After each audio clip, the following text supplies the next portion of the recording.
runtii sharaf weyn waxaan noo ah maantay inaan halkaan kula kulmayno oo kulan dadweyne aan la yeelanayno dhalinyarada iyo haweenka Soomaaliyeed. waxaana ugu muhiimsan waxay tahay waan rabno dood xog in la siiyo oo arrimaha ku saabsan doorka aad ku leedihiin idinkuna aad muujisaan taladiina aan dhageysan haddii la yiraahdo saad ogtihiinba dhalinyarada iyo haweenkuba door aad u weyn bay ku leeyihiin dib u dhigista dastuurka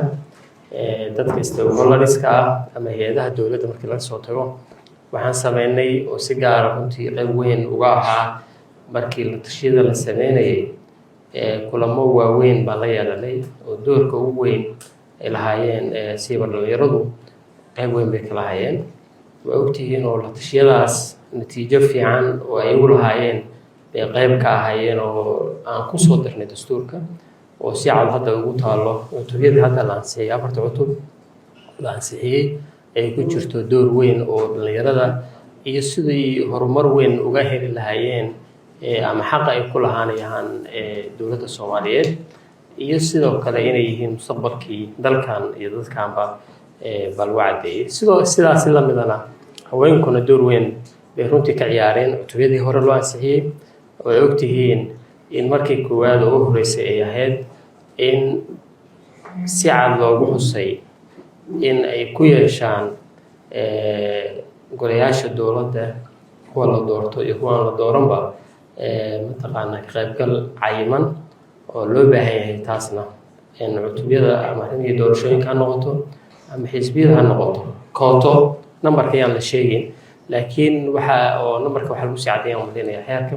laakiin dastuurka si fiican baa waxa loogu sii qeexay taasna waxaa door weyn ka ciyaaray runtii xildhibaanadii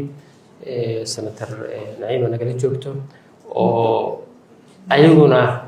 runtii qodobo kale raggu iyo siyaasiyiinta inta badan focus ka saarayeen laakiin runtii door weyn waxay geliyeen kokoska haweenka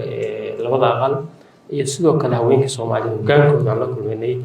inay door weyn ka ciyaareen xuquuqdooda siyaasadeed iyo tii bulshada ay soo dhacsadeen oo runtii taasna waxay ahayd guul weyn u soo korortay. haddana waxaan rabnaa oo kulankan uu daaran yahay in la sii xoojiyo doorkaas dhalinyarada iyo haweenka haddii la yiraahdo. waxaan is leenahay talooyinka aad haysaan iyo su'aalaha aad haysaan inaad maanta dadka khubarada iyo siyaasiyiinta senator Naciima iyo su'aalo weydiin doontaan haddii la yiraahdo. anaguna ku rajoonahay qaybta harsan ee dastuurka in doorkiinu aad maaragtay si fiican ugu muuqdo. kulanka u horeeyay ma noqon doono waxay jiri doona kulamo tiro badan oo dooda inta badan la isdhaafsan doono haddii la yiraahdo insha Allah. aad baa mahadsantihiin. wassalaamu calaykum waraxmatullahi wabarakaatuh.